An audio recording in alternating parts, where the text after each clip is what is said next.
Hey, you may know this. You probably would infer this. You'd think this. There's a lot of ways to die in the Grand Canyon. Yeah.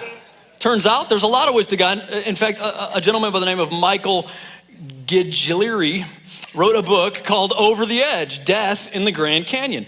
And he goes back all the way to 1870, and he chronicles 700 different deaths that have happened in the Grand Canyon. And many of them, they're the kind of thing you'd expect.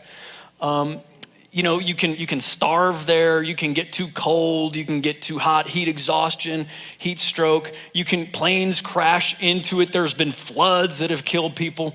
But he seems to think that one of the most alarming things is how many people die just from doing things that signs clearly said don't do that. And yet because people, they don't want to pay attention to the signs, they just go ahead and do it. Like one 18-year-old young woman, she wanted to get this selfie out on this ledge, clearly marked, don't walk out on this ledge, goes to take the selfie, falls to her death. Another 38-year-old father is teasing his daughter, and he's jumping up and down on a guardrail on the wrong side, saying, hey, isn't this funny? Isn't this kind of scary? Ends up falling to his death. Not trying to be humorous about it. I'm just trying to make a point this morning that clearly there's lots of ways to be foolish. We're talking about wisdom and foolishness today. We've been in the book of Ecclesiastes. This is one of the Bible wisdom books, and we've been talking about this idea of being addicted to success. One of the major contributors to this book, super rich, super successful, super wise, has all this wisdom to share with us, and yet in his very own life, even though he started super wise, it really didn't matter how wise he started. You can start really, really wise. I know we got a lot of smart people up in here. Man, you can be smart, you can be wise, but you gotta keep doing wisdom, and that's what he doesn't do. So we're gonna take a look at this major contributor, King Solomon, today. I heard Andy Stanley say this recently. He said, you are the common denominator for all your bad decisions. I want you to think about that with me for a second, because I was thinking about that this week. Okay, what are we saying there? Hey, every decision you've had that is really regrettable, now I'm not talking about some traumatic thing that just happened to you. I'm talking about things you actually, you had a voice in. You thought this through, all right? You were on the advisory board for whether or not that decision was gonna be made. You and you and you and you. You all took a vote and you were like, this is a good idea. And now you look back at that and you're like, ugh.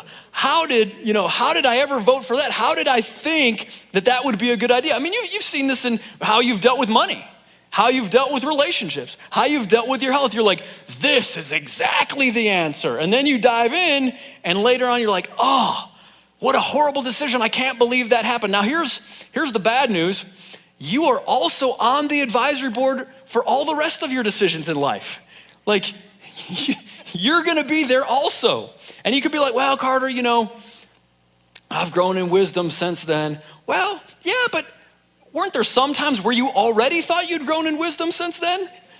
And you still made those decisions. So we are the common denominator for all of our bad decisions. So that should give us a little bit of humility and a little bit of sobriety when we think about making wise decisions. In this book of Ecclesiastes, we've been talking a lot about this Hebrew word, hevel. And really what it means, it's smoke, it's fog, it's mist that somehow makes things fuzzy. And so the writer keeps saying, everything is meaningless, everything is meaningless. He doesn't mean it's actually meaningless, he means it looks meaningless from here down on earth. Of course, from God's perspective, it makes sense, but down here, it looks meaningless. He's saying it's hard to grasp things, it's hard to make sense sometimes of injustices. It seems like things should go one way, and then they don't go that way, and that's this word hevel. That's foggy, that's confusing, that feels like I'm trying to grab smoke.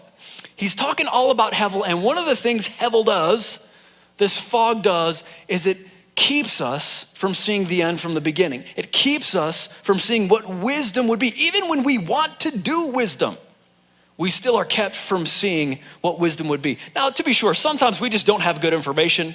Maybe we didn't have the right information, and so we make a wrong decision. That's part of it. There's also a reality, though, that because we live on a fallen planet and we sin, let's talk about what sin is again real quick. Sin is every time we hurt ourselves, hurt others, or hurt God. That's not the most technical decision or way to describe it, but it's a good way to understand it. When you hurt people, when you hurt God, or even when you do things that are against God's commands that hurt yourself, that is sin. And that messes up our ability to make wise choices. And here's how we know. Because I'm willing to bet that for most of us in this room, you've made decisions that you knew were bad decisions. And you're like, I'm gonna make it anyway. Like you knew you shouldn't go into debt. You knew you shouldn't spend that money. There was a little trigger inside saying, this is dumb, this is dumb, this is dumb, this is dumb. And you're like, shut up, put your hand down, we're doing it. And so you went and did it. Maybe there's relationships that you knew this is the wrong way to go, man. I should not be going this way. And yet because of that thing inside you that is even rebellious against God's ways, you just went ahead and did it. You made the wrong decision. And so that also messes with our ability to make good decisions. That's why I'm gonna submit to you today, we need God's wisdom to see through the fog, and we need it every day. We need God's wisdom to see through the fog, and we need it every day.